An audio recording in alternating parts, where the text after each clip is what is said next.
Well, it's October 7th almost. One more day. And I've gotten to the back end. I'm working on a 1991 Salem. And that's how white I've gotten it. And I had to use the old Forrest Gump routine.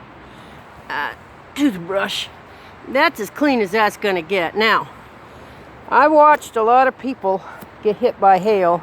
And that there is a $27 replacement if you can find one.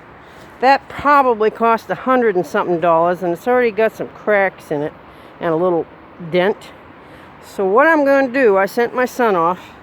He's going to go get some of that as seen on TV spray stuff. And I'm going to use clear on this vent here, several coats of clear on the outside.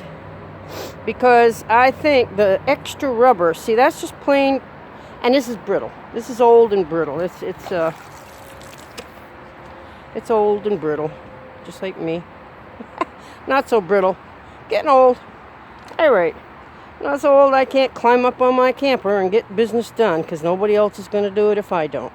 So if you want to go camping and you don't know squat about doing things, you need to get busy, get dirty, cut your fingernails off, and learn how to do stuff. Unless you got plenty of money to hire somebody to do it for you.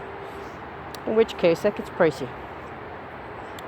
So I did a roof repair 2 years ago.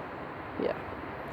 And I sold that to some homeless people that did, they both lost their license due to drinking, so I had 3 kids, so the bunk beds come in handy. This one here I like better because, one, it's not 35 feet. It's 26 feet. So we're not going to pick off the neighbor's mailbox, and hopefully. But, yeah, this is what you do. You got to get right in here, get jiggy with it, and scrub. Scrub, scrub.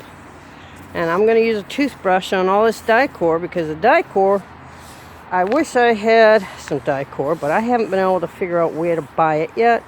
I can buy a gallon of Dicor roof coat, which, I don't know, that was like almost $100. 1 gallon. I got 1 gallon of stuff that's rubber roofing for RVs from the hardware store. And must see how that works. And I don't think I'm going to make it today because sky is gray. It's not supposed to rain, but the best I can hope for is this all to, you see that shine, that's all wet. And hopefully it'll dry off. But I'm more concerned about that tree right there dropping all of its leaves on top of here, which is what happened when I had the camper over where those cars are right there. All that mess is getting thrown to the dump because I don't have any place to put anything anymore. I've got to get rid of everything. If I want to go on this trip, and I really do, I want to go digging gold in the desert. I want to be in Arizona by November, something or another. So this is my big project. I got to cut all that wood up. The wheelbarrow's got a flat tire, brand new wheelbarrow. Don't you just love it? And the yard needs to be finished mowed. I got to burn some more stuff up, cover stuff up, put stuff away. My biggest fear is that tree right behind me, right here, which fell on my house right in the split down there. You see that split down there? Fell right on the roof.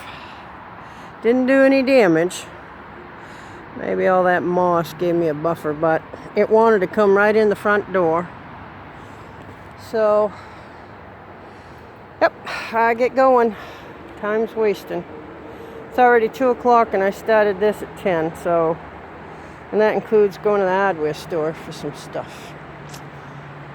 So when I get to spraying the top of all my things, I think that's important that campers figure out to do, is cover your vents with some kind of clear rubberized coating.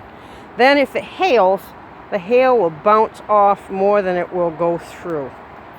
Anything brittle like glass, hard plastic, which is all these old vents, Now I got that one nice and clean. I cleaned all my grates. I got to get in there with a very fine thing and pull all the little fans apart. I'm going to take that off. I watched another man working on his air conditioner. Sorry about that. And what he did is he cut all of these out, and he screwed in from the inside hardware cloth. And I think he used like maybe 1/4-inch hardware cloth. And he said you get 3 times the usage, airflow and air coming back out. So you get better airflow because you don't have all these hard plastic blocking your air. And it hits the inside, because these are all concave, so it hits the inside and it kind of bounces back against your air conditioning motor. So I think I'm going to take this off. I'm going to take my Dremel, and I'm going to cut this off right at the edges.